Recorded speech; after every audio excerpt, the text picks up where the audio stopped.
Mon vrai nom est Daniel Pennacchioni. Je suis né tout à fait par hasard à Casablanca. Je suis un fruit d'escale. Ma mère a accouché à Casablanca pendant que l'armée américaine accouchait mon père sur les plages de Provence. Ensuite, j'ai pris le diminutif de Pennac, officiellement pour ne pas porter préjudice à mon père, qui était militaire, et mon premier livre étant un bouquin sur le service militaire et un peu critique contre le service militaire, je ne voulais pas porter préjudice à mon père. Pour le reste, ma vie est très simple. Enfin, j'ai enseigné pendant un quart de siècle et j'ai passé mon temps à écrire dès que j'ai su écrire. Un professeur, un jour, en troisième, m'a commandé un roman parce qu'il me trouvait affabulateur. Je racontais beaucoup de mensonges pour justifier les devoirs que je n'avais pas faits. Et ce professeur a eu le trait de génie de transformer ce petit affabulateur en narrateur. On pose souvent la question aux gens, pourquoi écrivez-vous alors, comme disait l'ami Beckett, bon qu'à ça? En effet, il n'y a pas d'autre raison que le mystère de ce désir d'utiliser les mots pour rendre compte de notre passage dans la réalité. En tout cas, j'écris. Et largement pour être lu, pour créer un lien. Je suis liant. Et avec, évidemment, c'est la raison de notre présence dans le Vercors, un immense besoin paradoxal de solitude.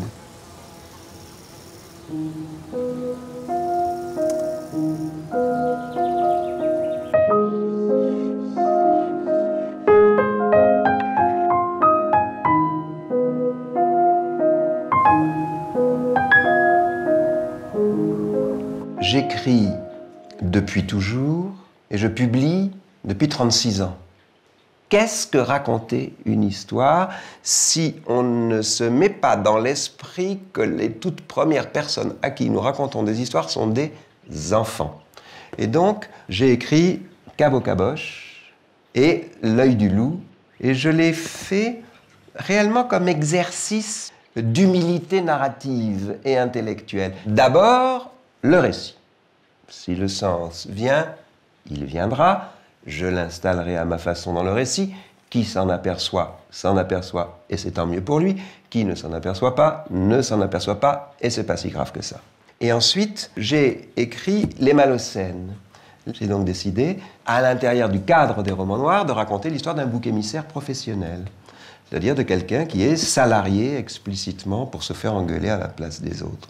Mais entre-temps, comme j'étais professeur, j'ai été pris par une urgence, puisque moi j'avais des élèves en difficulté scolaire qui tous déclaraient ne pas aimer lire. Ça me paraissait quand même étrange, donc j'ai décidé de réfléchir là-dessus. Ça a été comme un roman. Suite de quoi, je me suis intéressé à l'écriture des romans d'un point de vue romanesque. En d'autres termes, il est romanesque d'écrire des romans. C'est un bouquin qui m'a pris beaucoup de temps et qui était Le Dictateur et le hamac. Et ensuite, j'avais, pendant que j'enseignais, le désir d'écrire sur la cancrerie et ses effets collatéraux sur le corps enseignant et sur les parents. Voilà, end of the story. Comme quoi, tu vois, ça se résume vite, hein, une existence passée à écrire. En 5 minutes, tu résumes tes 36 ans et c'est largement suffisant. Tous les interviews devraient s'arrêter là. Prenez un Malocène, faites-lui mal, il court. Il pourrait réquisitionner un taxi, plonger dans le métro, s'accrocher à la queue d'un avion. Non, il court. Il met le trottoir en branle, engloutit l'asphalte, fait défiler les balcons au-dessus de sa tête. Il court, Malocène. Et tout compte fait, ils doivent être nombreux, ces coureurs affligés, si on en juge par la rotation de la Terre. Car elle tourne sous les pieds de l'homme qui court, la Terre.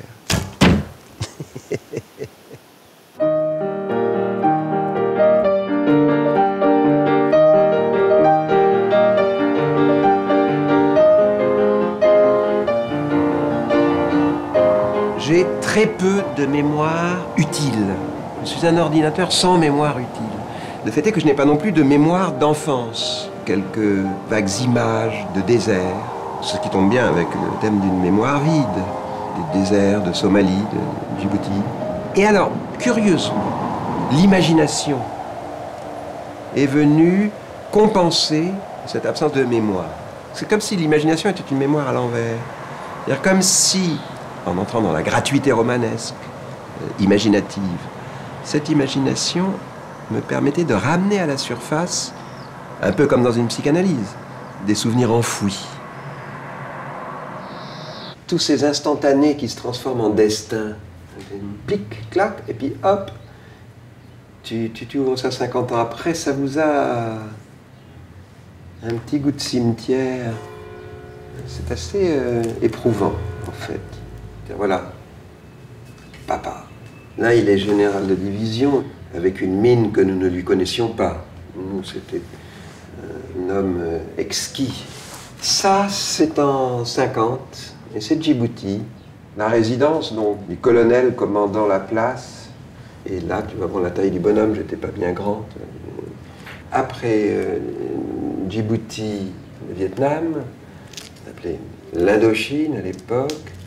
Il y a des souvenirs de jeux dans la cour de récréation. Les petits Vietnamiens tiraient, eux, la bille avec l'index, comme ça, ce qui leur donnait une force de catapulte beaucoup plus grande que celle de notre pouce.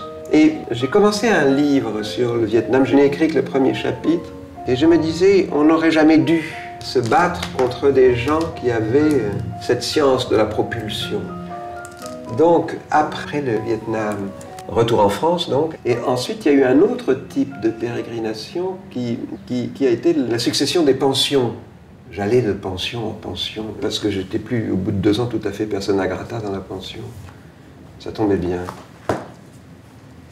À partir de la 5e, j'ai été pensionnaire. Et j'étais pensionnaire, et figurez-vous, à une époque où, ce qui paraît tout à fait inimaginable pour vous, on n'avait pas le droit de lire. Et alors, les surveillantes disaient, qu'est-ce que c'est ça? Qu'est-ce que tu croyais que tu étais en train de travailler? C'est ça, confisqué. Et ils ne nous les rendaient pas. En plus de ça, chagrin d'école, mon pauvre garçon, comment t'appelles-tu? Hugo. Ben écoute, Hugo, je ne te félicite pas pour tes lectures, etc. Et alors je me suis mis à lire en cachette. Je cachais des livres partout où je pouvais les retrouver en douce. Il y en avait dans les toilettes, il y en avait dans certains endroits du jardin. Et l'écriture a commencé parce que le soir, au dortoir, je lisais Alexandre Dumas, par exemple. Il devait être minuit, minuit et demi, 1h du matin, je tournais, pouf, je m'endormais, boum. Et le lendemain, à l'étude du matin, je racontais la suite. J'écrivais moi la suite, mais pour le plaisir d'imaginer ce qui allait se passer. Et le soir, je retournais au dortoir, je reprenais mon Dumas, je lisais ma suite, je comparais avec la sienne, et je trouvais que la sienne était un peu mieux. Et ça a commencé comme ça.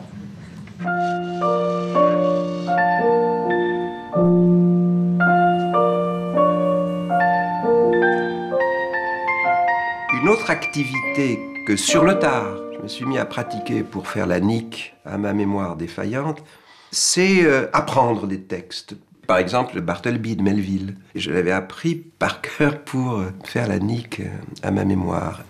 Imaginez ma stupeur. Non. Ma consternation.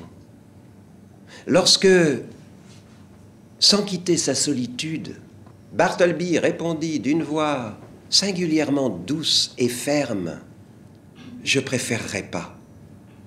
L'idée me vint aussitôt que mes oreilles m'avaient abusé, ou que Bartleby s'était entièrement mépris sur le sens de mes paroles. Habités par quelques textes qui nous sont, à nous, fondamentaux, difficile à dire, c'est évidemment à chacun son explication dans ce domaine. Ça doit avoir affaire avec une nécessité intime. Mais toujours est-il que j'ai, comme Bartleby, quelques textes dont je ne me rappelle plus quand je les ai lus pour la première fois. Des premiers souvenirs de ceci, des premiers souvenirs de cela, moi ça n'existe pas. Je n'en ai pas. Et de ce point de vue, ma mémoire, quand j'ai écrit Chagrin d'école, ma mémoire était mon frère Bernard. Bernard qui est là, dans cette photo, tu vois bien le rôle, quoi. Tu vois le grand derrière, qui protège le petit devant, le regard du grand tient le monde à distance. Mais les mains protègent le petit. Et quand tu vois le petit, qui donc était moi, le petit est gonflé de la force que lui donne cette protection. Tu sens qu'il est prêt à faire toutes les bêtises du monde, à jouer, à bouger. Le grand, non. Le grand protège le petit. Et ça a toujours été le cas pendant 63 ans. Le fait qu'il existe me protégeait de tout.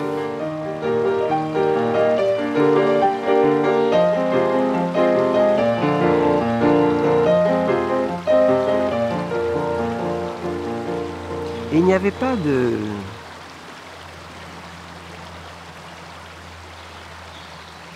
Mais jusqu'à notre plus grand âge, jusqu'à sa mort, enfin, nous sommes venus ici jusqu'à sa mort. Quelques semaines avant sa mort, nous étions ici, là, à faire des ricochets comme deux vieux crétins qui auraient oublié de grandir. C'est-à-dire que vers la fin de sa vie, je l'ai un peu soulagé de son présent, comme il m'a grandement soulagé de mon présent quand j'étais enfant et adolescent.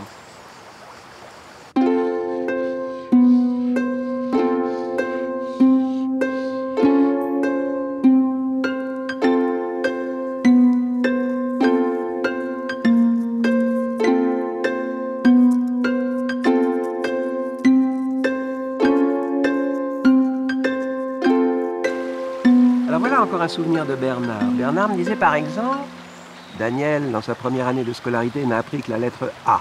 Les majuscules, les lettres majuscules m'intimidaient. D'abord parce qu'elles étaient la première lettre d'un nom propre et que la propreté du nom en question venait de ce qu'il était dispensateur de savoir. Alors ça veut dire en clair que je ne retenais pas les noms propres. Et mon frère Bernard me disait que la majuscule te disait « interdit aux crétins minuscules ». Et moi, j'étais le crétin minuscule, inhibé par cette lettre majuscule. La majuscule, l'autre fonction de la majuscule était d'ouvrir la porte de la phrase. Donc, la porte des périls orthographiques et grammaticaux. Vous savez qu'au-delà de la majuscule, les emmerdements commenceraient, en fait. Le crétin prenait en moi prenait le quart. Le crabe, le cancre, s'installait.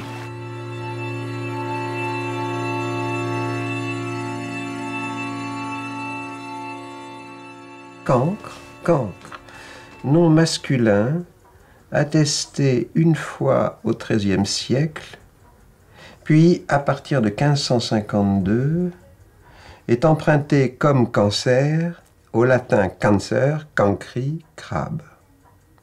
Le sens propre de crabe est sorti d'usage au profit d'extensions métaphoriques diversement motivées. En référence à la démarche lente et difficile du crabe, le mot est entré dans l'argot scolaire à propos d'un élève nul. J'aime beaucoup cette définition pour plusieurs raisons.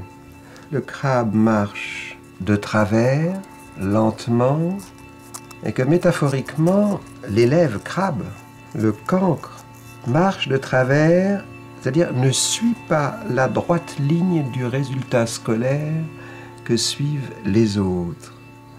Dans mon cas, il y avait donc cette inhibition bizarre, comme ça, qui a été levée par certains professeurs qui s'en sont sortis, qui ont trouvé le truc, mais tard, malheureusement tard, à partir de la première. Ce qui fait que j'ai passé mon bac à 20 ans révolus. Et arrivé ma licence et ma maîtrise en poche, et n'ayant pas l'intention de passer ni l'agrégation, ni le CAPES, moitié par trouille, moitié par désir d'écrire, ce que je faisais déjà, j'ai tout de suite pris un poste de professeur.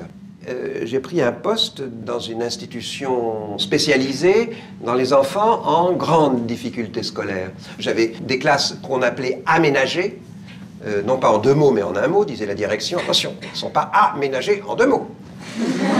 Et je me suis assez vite rendu compte que vis-à-vis de mes collègues, j'avais une connaissance supplémentaire, qui était la connaissance de la douleur. La douleur de ne pas comprendre, la douleur de l'échec. Quand j'étais professeur à Soissons en 70, j'avais des classes en assez mauvais état Et nous avions décidé, j'avais décidé avec un copain qu'on leur apprendrait à jouer aux échecs. Et ils sont allés provoquer des classes. Alors, ils arrivaient très fiers en disant « Monsieur, on a battu les latinistes ». Pour eux qui étaient la dernière roue de la charrette, le fond de la poubelle scolaire, c'est comme ça qu'ils se voyaient. Ils étaient tout contents. Si Lacan avait été là, il leur a dit bah, « Échecs, bien sûr, échecs !» Oui, bien sûr, c'est un jeu d'échecs. Ben, ils ont joué avec leurs échecs. C'est quand même plus marrant que de jouer à la réussite.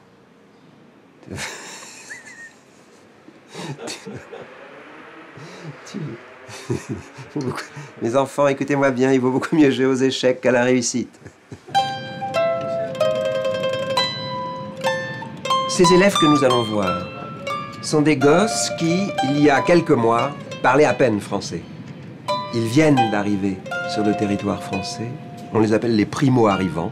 C'est incroyable, ça rappelle immédiatement la primo-infection. C'est dégoûtant. On pourrait dire les bienvenus, par exemple, ce serait plus aimable. Non, primo-arrivants.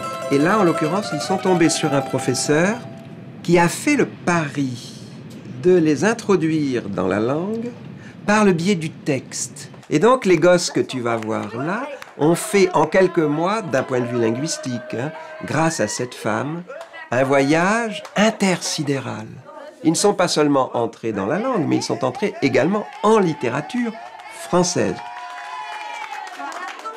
Vous, moi, non, personne, personne jamais. Non, vraiment, personne jamais. Comment, ni où, ni quoi, ni comment. Non, vraiment, personne jamais. Nulle part, rien, ni personne. Jamais, non, jamais, jamais, jamais, non, jamais. L'expression de Jean Tardieu, tampon.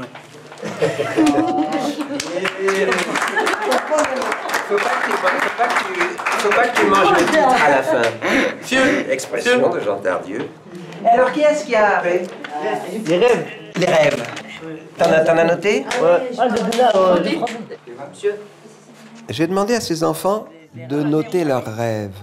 Et eux, qui n'écrivent jamais quand on leur demande d'écrire, parce qu'ils disent « je ne sais pas écrire ». Si tu leur dis « ah, c'est formidable de noter ses rêves », et pour faire ça, il suffit d'avoir un petit calepin au pied de son lit et de le noter. Et là, ils y vont sans aucune inhibition. C'est toujours cette affaire de peur. Quand ils disent « je ne sais pas écrire », en réalité, ils ont peur d'écrire parce qu'ils ont peur que tu leur dises qu'ils écrivent mal. J'ai fait un rêve. Je vais vous le conter. Dans un noir profond, je m'y vis, vêtu de noir, entouré d'une lumière métallisée qui me faisait luire dans le noir. Je tenais dans ma main droite un sabre étincelant. Sur ma route, je croisais des personnages au visage monstrueux. C'est alors que je me mis à trancher les gorges de ces hommes au visage terrifiant. Tout d'un coup, je suis tombé dans le vide, sans cri ni bruit. Seulement le son du vent sifflant dans mes oreilles. Quand j'ai atteint le sol, je me suis réveillé dans mon lit avec un grand sourire. Continue de les noter, hein. Continue vraiment, parce que c'est bien. Si là, je peux l'avoir. Et puis, il n'y a pas autant de fautes que tu crois dedans. Elle veut pas. On se refait un quoi qu'a dit? Yes. Alors, venez. Attends. Vous y êtes, les filles? Allez. Quoi qu'a dit? Non, mais il faut la faire bien. Bon, alors, on la fait bien. Alors, quoi qu'a dit? Bah, quoi qu'a pensé? Ben, quoi qu'a fait? Ben, si qu'a dit rien, qu'a fait rien, qu'a pensé rien. Quoi qu'a c'est?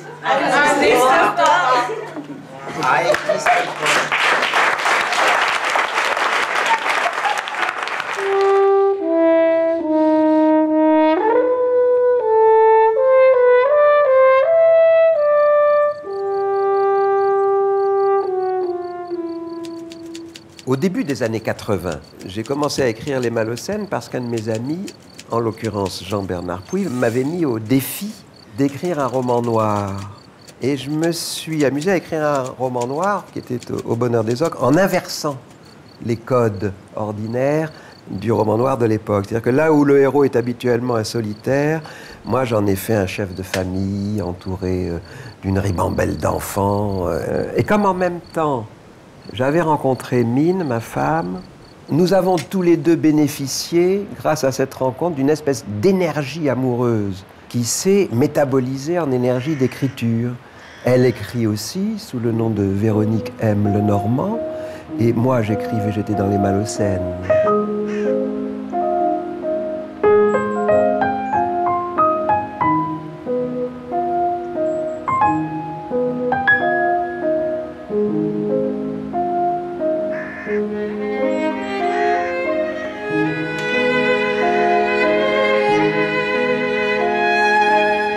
ici, c'était purement factuel, le fait d'écrire ici. C'est-à-dire, c'était pendant les vacances, mes vacances scolaires. Je n'avais pas de copie à corriger, pas de travail et pas d'entourage. Le grand intérêt du Vercors pour l'écriture, c'est qu'il n'y a rien d'autre à faire qu'écrire. Et on faisait dialoguer les personnages comme ça. Les scènes, par exemple, je disais à Mine, bon, mettons que Benjamin dise à Julie quelque chose d'aussi convenu que « je t'aimerai toujours ». Qu'est-ce qu'elle lui répond? Et Mine répondait. Contente-toi de m'aimer tous les jours. Voilà. Et Malocène, je l'ai délibérément d'abord rendu amoureux d'une fille bien réelle, assez chiante d'ailleurs. Moi, je n'aimais pas du tout Julie au départ. Au départ, elle était assez chiante parce que au départ, c'était un archétype. Je trouvais que c'était un archétype. Mais c'était un archétype. Donc j'ai beaucoup œuvré à la rendre humaine. Alors il y a une autre chose de cette époque, c'est qu'on se nourrissait de polars que je lisais à haute voix, à tout moment, tout le temps. Dans la bagnole, on lisait toute la littérature américaine pendant des heures. Et je pense d'ailleurs que ça a nourri une dynamique malocénienne. D'où ça te vient, cette religion de l'amour, Benjamin? Où est-ce que tu l'as chopée, cette vérole rose? Petit cœur qui pue la fleur. Tu nous emmerdes, Malocène, avec l'amour.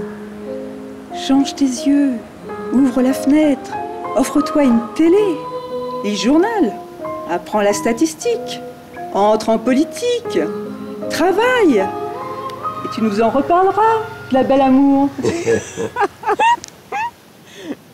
Dans cette famille des romanciers noirs américains qui m'intéressait, Chandler, Chester Himes et plus proche de nous, Jérôme Charine, ce qui me passionnait dans leur écriture, c'était la métaphore.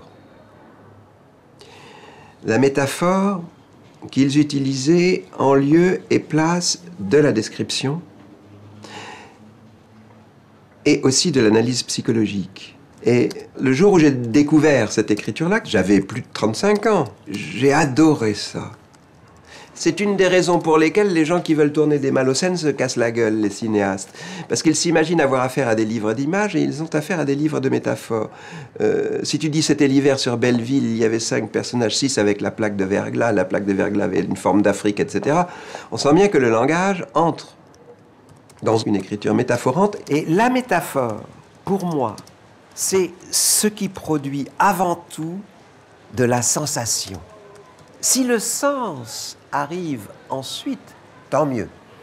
Mais en aucun cas, je ne veux en faire quelque chose de prioritaire, ce qui a été la grande maladie de ma génération chez les romanciers. C'est-à-dire que des années 60 aux années 80, le roman français a été entièrement phagocyté par le sens via la mainmise de l'université sur le roman français. Résultat des courses, s'est installé un genre, une expérience littéraire fort intéressante qui était le nouveau roman et qui a pétrifié l'univers romanesque français complètement. Total, entre les années 60 et les années 80-90, les gens qui voulaient lire de la littérature qui ne fut pas une littérature universitaire, qu'est-ce qu'ils ont fait? Eh bien, ils ont lu de la littérature étrangère. Ils ont lu tout John Fante, Jim Harrison, ils ont lu chez les Sud-Américains Gabriel Garcia Marquez. Cela dit, j'ai tout de même été en marge du nouveau roman, été totalement ébloui par Pérec et par Nathalie Sarraute.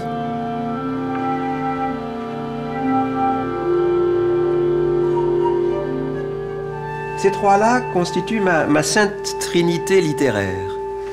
C'était dans les années 80 les trois personnes qui régnaient sur la série noire chez Gallimard. Il y avait Robert Soula. Un jour, par exemple, on lui demande de sortir spontanément un alexandrin. Et Robert dit « À peine ai-je bandé qu'aussitôt je débande ». Alexandrin parfait, spontané, très beau. Enfin. Là, Christian Mounier. Christian est donc celui qui m'a accueilli à la série noire et en me disant « Vous avez quand même tout de même bien conscience que vous êtes complètement cinglé, mon pauvre garçon. Et Odile Laguet, beaucoup plus que la secrétaire, la muse de ces deux-là, c'était un trio absolument merveilleux, d'un romanesque. Les maisons d'édition, à part les maisons d'édition contemporaines très modernes qui ont été construites dans les dernières années, sont presque toujours des labyrinthes avec des souterrains, des couloirs, etc. Parce qu'à l'origine, elles n'étaient évidemment pas conçues pour être des maisons d'édition. Et ça fait de merveilleux labyrinthes. Là, par exemple, on va vers la série noire. Très vite, ce qui fut la série noire et qui était là. Et qui est fermée maintenant. Ah. Merde. Bonjour.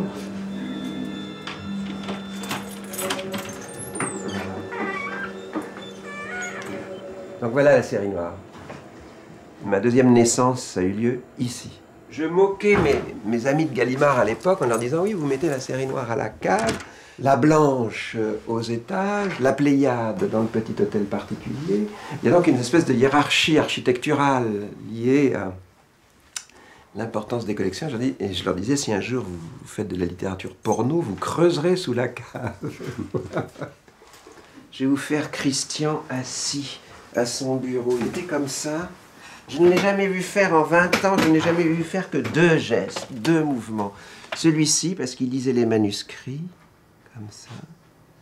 De temps en temps, il levait la tête et il faisait celui-ci de geste, parce qu'on avait installé les toilettes de l'autre côté de la série noire. De temps en temps, quelqu'un venait pisser, et alors il levait les yeux, comme ça, puis il se remettait à son manuscrit, puis il entendait la chasse d'eau, et deuxième mouvement, il suivait la personne et il se remettait à son manuscrit.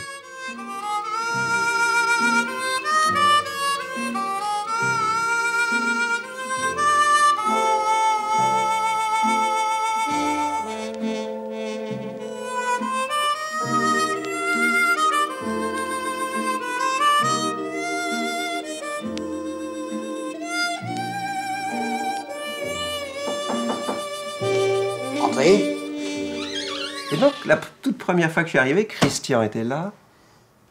Robert, là, derrière son bureau, sort un harmonica, me regarde et me dit « Tu sais te servir de ça ?» Je dis « Ben, je veux, oui. » Il m'envoie l'harmonica, je lui joue la carmagnole, il me dit « Bienvenue au club ». Et ça a été mon entrée chez Gallimard. Et avec un pareil accueil, je me suis dit, ça y est, je suis chez moi, je suis à la maison. Je ne bouge plus d'ici. Et je n'ai plus jamais bougé de cette maison. Je jure sur sa propre tête, et Dieu sait si elle m'est précieuse, que jamais, jamais, jamais, jamais, il ne m'a dit où en es-tu, dépêche-toi, j'attends. Et pourtant, avec des bouquins comme Chagrin d'école, je lui ai collé 3 années de retard. 3 bonnes années.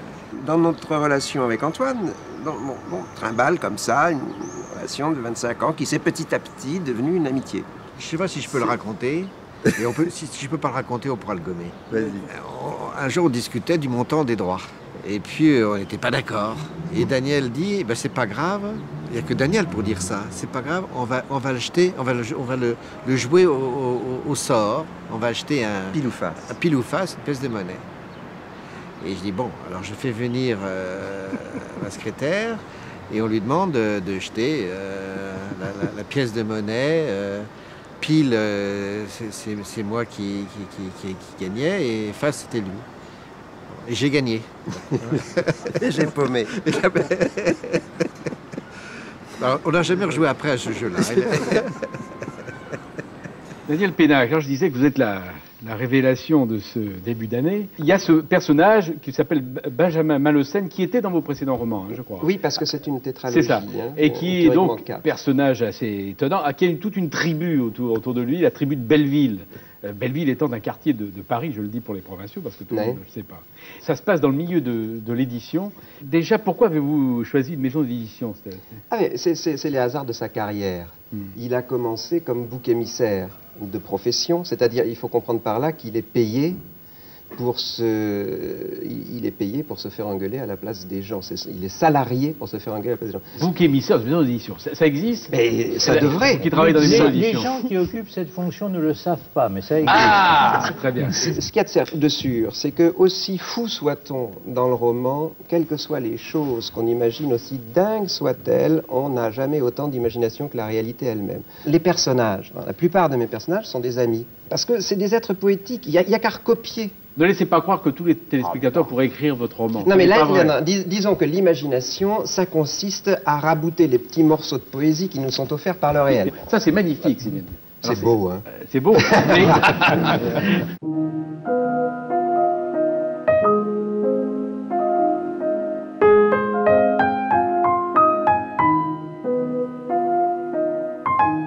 Voilà, ça ce sont les couvertures des 4 premiers volumes de la tétralogie Au bonheur des ogres, La fée Carabine, La petite marchande de prose et Monsieur Malocène.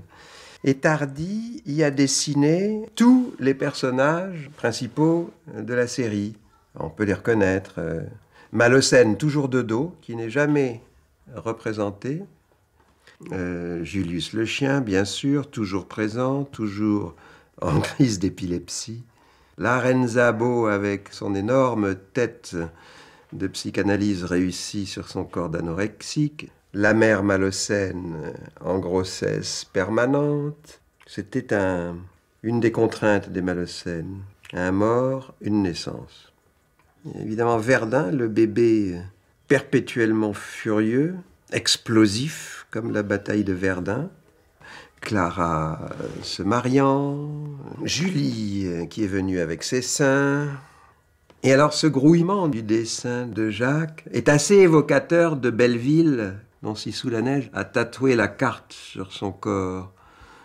Belleville, c'est ça, en fait, ça ressemble tout à fait à ça, c'est cette vie-là.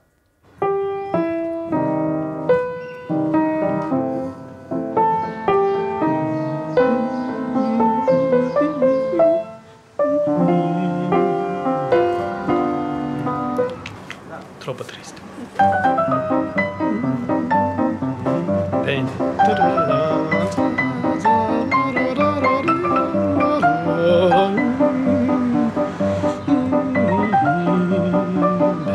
dai, bravo.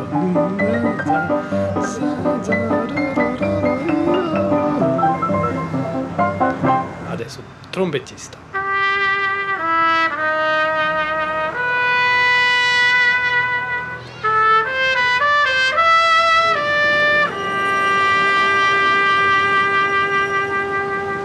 Chaque fois que je rencontre des Italiens, tout le monde connaît Belleville, il ne connaît pas Paris, grâce à vous. Et à chaque fois que quelqu'un, un Italien qui ne connaît pas Paris, dit « Ah oui, Belleville, mais pourquoi hein, oui, un roman de Pennac. » Et qu'est-ce que tu fais là? Nous, architectes, on est des architectes. Et moi, j'ai habité à côté, alors juste à côté de chez toi. Et alors, mes amis italiens, quand ils apprennent mon nom, le vrai, Pennacchione, j'ai peur de les tuer, de rire. Regarde, tu vois, regarde. Voilà ce que ça donne sur un italien. Voilà. C'est qu'ils ont des carabiniers, Les bersaglieri, tu sais. Les bersaglieri aussi, ils ont des trucs très... Écoute, penna, la plume, acchio, péjoratif, ni diminutif. Et alors ça fait vraiment les sales petits plumeaux au pluriel, tu vois. Et tu vois toute une bande de bersaglieri qui courent. Et voilà, ces crétins rigolent.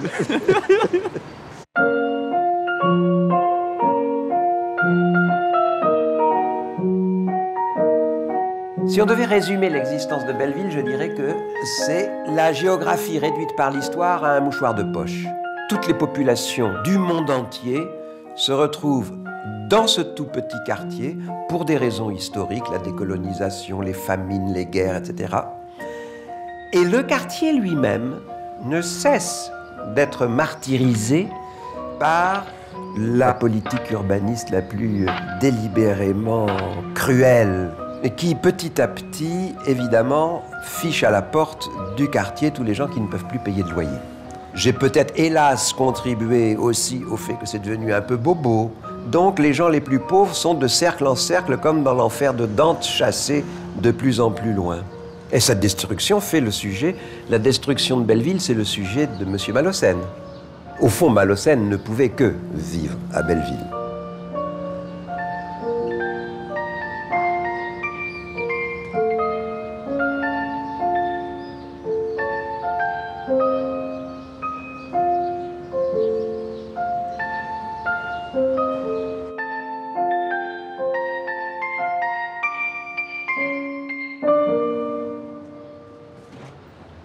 Rien n'est plus gratuit que d'écrire des romans.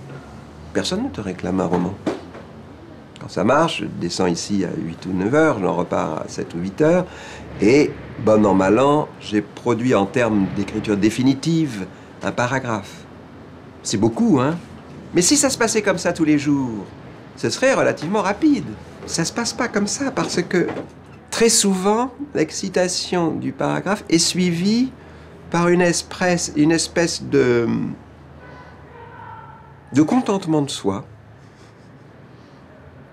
meurtrier, qui fait que tu relis le paragraphe le lendemain. Tu relis, tu corriges, et tu corriges encore. Et ici, tu accentues plutôt dans les aigus. Et là, la syllabe d'après, tu rabotes. Tu vas plutôt... et tu crées ta musique, etc. Et puis tu es embarqué dans cette affaire de musique qui n'a plus rien à voir avec le texte, au point que tu en oublies la nécessité du texte et que cette espèce de contentement de soi à caractère musical, au bout d'un certain temps, confine au dégoût. Et tu mets en doute ton écriture du moment, mais aussi le projet, le roman lui-même, et également le fait que tu écrives. Ça, c'est quelque chose qui me touche beaucoup chez Daniel, c'est que c'est un grand anxieux. On peut penser qu'un écrivain comme lui, extrêmement doué, qui a beaucoup publié, qui est très inventif, on peut penser qu'avec le temps, il pourrait se faire un peu plus confiance. Or, il vient me consulter vraiment un peu comme un débutant, demandant si ça tient debout, ce que ça vaut, s'il faudrait reprendre ceci, s'il doit continuer. Quelquefois, il est tellement découragé qu'il ne veut pas poursuivre. Et ça donne Chagrin d'école, qui est un livre merveilleux. Hein. Non, mais c'est-à-dire que nous avons, je ne sais pas comment on pourrait dire ça en langage analytique, des expressions du genre de brusque déficit de désir. On ne veut plus rien, on lâche tout. Et une des caractéristiques de ma famille, en effet, c'était que je n'ai pas été élevé, éduqué à désirer. Tout ce qui était de l'ordre du désir était vaguement vulgaire. J'avais ça en moi, sur le plan de l'éducation, puis aussi avec des moments de dépression où on a envie de lâcher la rampe, quoi. Alors, une famille qui aide à désirer, je crois que ça n'existe pas. Je crois que c'est... Donc, c'est à soi-même, et c'est toute une vie qui permet peu à peu de découvrir ce qu'on désire. Mais ça, on ne peut pas attendre ça d'une famille, qu'elle soit bonne ou mauvaise. Nous allons esquisser sa pathologie intime.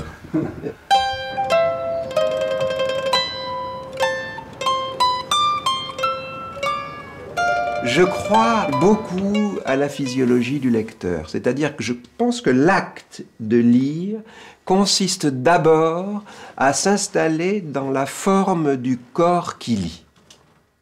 Et lui, là, il a une physiologie du lecteur qui me fait beaucoup penser à mon père, qui nous regardait toujours par-dessus sa lecture, et dans un fauteuil, les jambes croisées. Et il y a un délice de la lecture qui est dans la physiologie du lecteur. Voilà, tu vois, instinctivement, on croise les jambes, on s'installe comme ça, et on est, avant même que de lire, dans un bonheur physique. J'ai du mal à voir l'intérêt de lire des grands classiques comme La Princesse de Clèves. Tu as du mal à voir... J'ai du mal à voir de l'intérêt à lire des grands classiques comme La Princesse de Clèves. Ben, attends un peu. Attends, te presse pas. Tu prends ton livre, Madame Lafayette, tu le ranges dans ta bibliothèque et tu attends. Lui ne va pas changer. Toi, si. Un jour viendra où, imaginons, Tu tombes amoureux de quelqu'un. Ton premier amour, ton deuxième amour, ton troisième amour, le quatrième, le bon. Ah oui, brusque modification du rythme cardiovasculaire. Cette fois-ci, c'est la femme de ma vie. Et une des premières questions qu'elle te pose, c'est Raphaël, as-tu lu La Princesse de Clèves? Et là, tu te dis, mince, heureusement que je l'ai rangé dans ma bibliothèque. Et tu retournes voir Ta Princesse de Clèves et tout d'un coup, apparition de l'amour comme objet idéal, magnifique. Et là, tu risques de rentrer dans Ta Princesse de Clèves beaucoup plus facilement, et puis petit à petit, découvrir les raisons pour lesquelles ce roman a ému tant de monde. La lecture acte de communication, encore une jolie blague. Ce que nous lisons, nous le taisons. Le plaisir du livre lu, nous le gardons le plus souvent au secret de notre jalousie. Soit parce que nous n'y voyons pas matière à discours, soit parce que, avant d'en pouvoir dire un mot, il nous faut laisser le temps faire son délicieux travail de distillation. Julie Ce silence-là est le garant de notre cette intimité. sensation de vivre au cœur d'un espace dangereusement élastique, perpétuellement tendu. Ils avaient été peu nombreux à oser pénétrer dans ce cercle. Elle n'était pas une femme altière, pourtant. Pomme avait Elle fait avait un seulement caprice. acquis très tôt le regard. Maintenant qu'elle retrouvait sa maison, sa chambre, ses jouets, ses camarades, ses habitudes, elle s'est désintéressée complètement.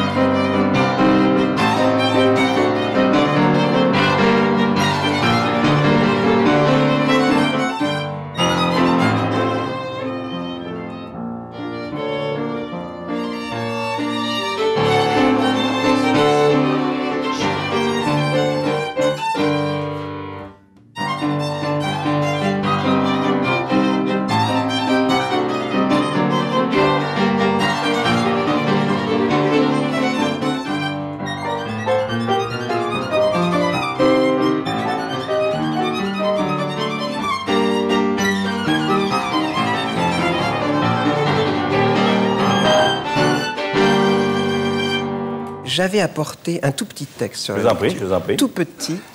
Et alors, c'est un texte d'un auteur qui s'appelle Christian Bobin, qui est un poète. Les grands livres, les mauvais livres, les journaux, tout est bon à qui aime lire. Tout est nourriture à l'affamé. D'un côté, ceux qui ne lisent jamais, de l'autre, ceux qui ne font que lire. Il y a bien des frontières entre les gens.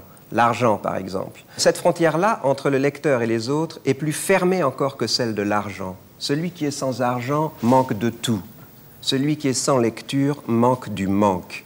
La muraille entre les riches et les pauvres est visible, elle peut se déplacer ou s'effondrer par endroits. La muraille entre les lecteurs et les autres est bien plus enfoncée dans la terre, sous les visages. Il y a des riches qui ne touchent aucun livre. Il y a des pauvres qui sont mangés par la passion de lire. Où sont les pauvres? Où sont les riches? Où sont les morts? Où sont les vivants? Et c'est signé Christian Bobin. Una mattina mi sono alzato, bella ciao, bella ciao, bella ciao, ciao, ciao. Una mattina mi sono alzato, ho trovato l'invaso. L'enfant d'éléphant tira, tira, tira. Le crocodile tira, tira, tira. Et le nez de l'éléphant commença à s'allonger. Bientôt, il mesura 5 pieds de long à vue de nez. Il m'en plaît, j'en peux plus. C'est très plaisant de changer d'activité comme ça. C'est assez mal vu en France. Hein, des auteurs qui quittent leur rail et qui se mettent à faire autre chose, à lire des textes au théâtre, à faire des scénarios de bandes dessinées, à s'occuper d'un film d'animation pour enfants. Mais moi, ça me ravit. Quand ton ordinaire consiste à rendre compte de ta présence au monde en écrivant, tes journées sont très attendues. Et donc j'accueille assez volontiers l'inattendu.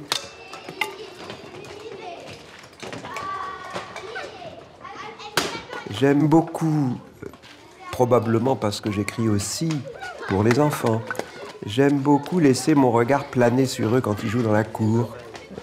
J'aime bien les voir dans cette espèce de présent absolument continu.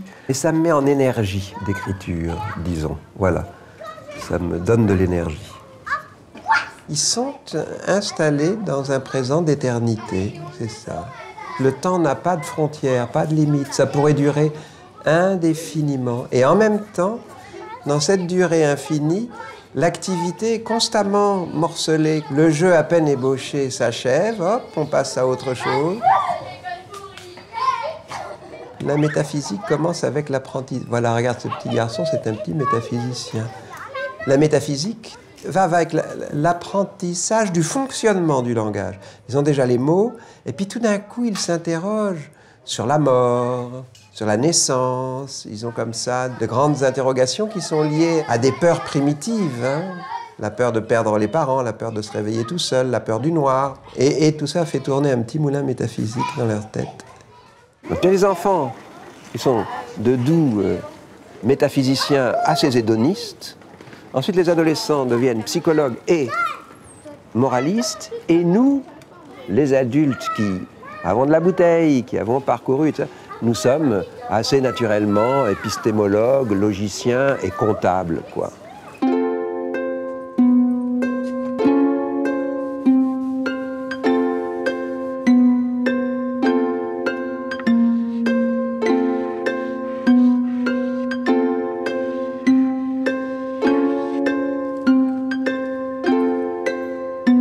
Surprise pour le Renaudot, il revient au chagrin d'école autobiographique du très populaire Daniel Pénac. Jean-Jacques Perrault, Jean-Michel Millet. Le prix Renaudot a été attribué à Daniel Pénac pour son livre Chagrin d'école. Double surprise. D'abord, le livre couronné ne figurait pas dans la sélection publiée par le jury. Surprise aussi parce que ce Chagrin d'école, qui relate les mémoires d'un cancre, est déjà en tête des ventes depuis plusieurs semaines. Pour Pénac, ancien cancre lui-même, c'est une belle revanche. Si j'ai bien compris, je n'étais pas prévu du tout au programme, ni au menu. Et donc, je suis arrivé là-dedans en outsider, porté par quelques-uns à qui ça devait faire plaisir. D'abord, je ne savais pas que mon livre concourait à ce prix. Ma femme m'appelait de son côté en me disant « Dis donc, tu viens d'avoir le Renaudot ». Et comme elle a le sens de l'humour, j'ai dit « Oui, c'est ça. » D'accord. Alors, donc là, c'était très drôle.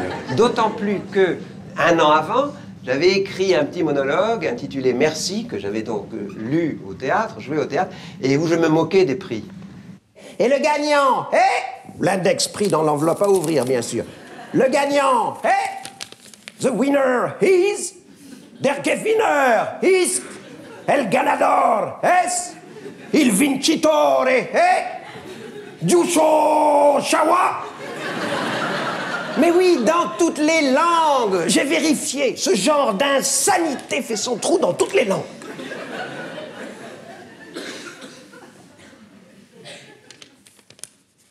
Et le gagnant est...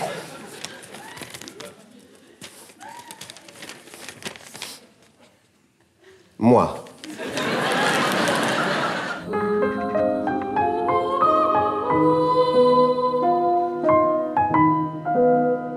C'est un délice, l'écriture, quand même. C'est un délice qui... C'est un délice. T'es dans un élément. C'est un élément. La langue est un élément. Tu as l'eau, l'air, le feu et la langue. Et quand je suis dans ces états d'écriture, je plonge dans mon élément. Tu vois, comme une baleine. Baleine qui... Donc je suis là-dedans en immersion pendant quelques heures, comme la baleine. J'ouvre une gueule immense. Et qu'est-ce qui entre dans cette gueule? Le plancton. Quel est-il, ce plancton linguistique?